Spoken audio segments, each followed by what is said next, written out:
I'm Father David, Rector of the Parish of Boston.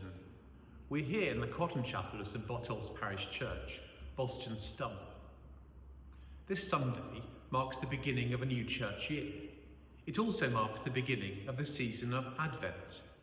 Advent is the time over the 4 Sundays leading up to the celebration of Christmas.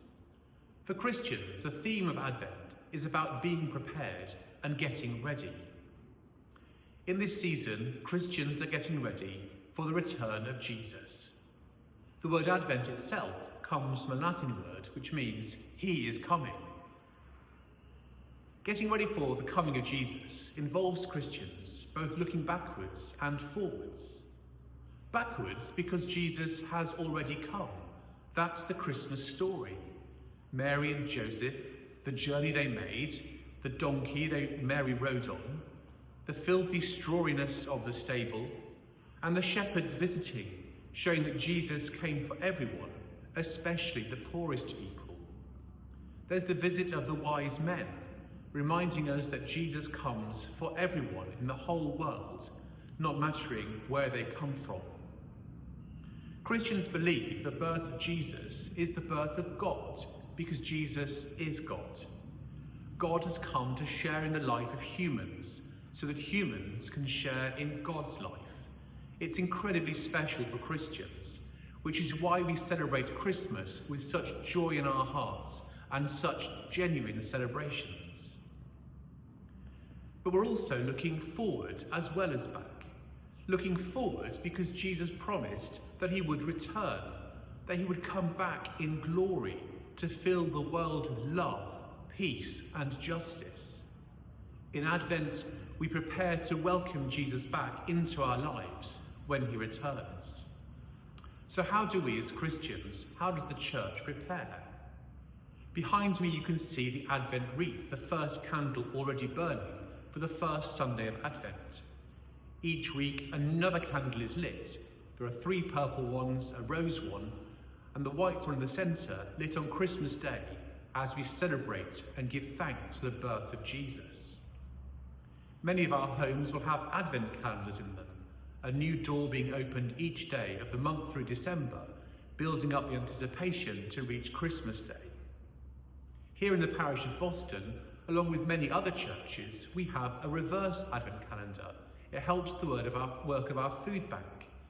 Members of our congregation donate 1 item of food each day through Advent, giving something away rather than taking something for themselves, presenting their hamper of food to the food bank at Christmas so that we can help those who need some support in our communities.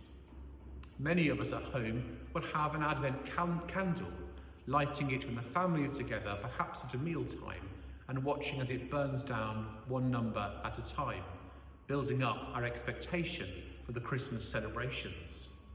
We might begin to decorate our homes, put up our Christmas trees and other decorations, write our Christmas cards, make our Christmas cake, and write a list of who we're going to send presents to this year.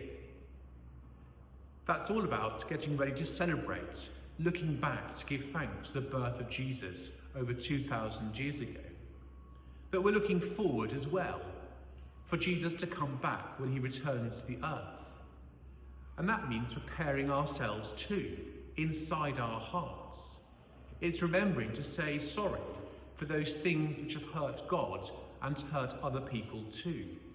Remembering that when we say sorry to God, God immediately forgives. So perhaps in this time of Advent, as we prepare to celebrate with joy the coming of Jesus in the stable at Christmas, we might make space too in our daily routine and the busyness of Advent and December life to make space for prayer. A few moments or minutes each day to say sorry and then to pray to God for someone else who's on our mind, a place or a situation.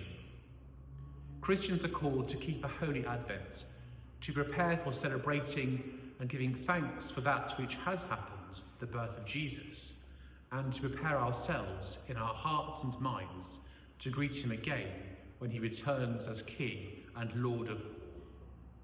A prayer for the beginning of Advent.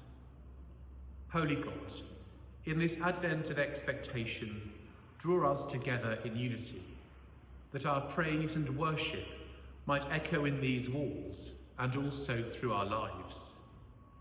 In this Advent of expectation, draw us together in mission, that the hope within might be the song we sing and the melody of our lives. In this Advent of expectation, draw us together in service, that the path we follow might lead us from a stable to a glimpse of eternity. Amen.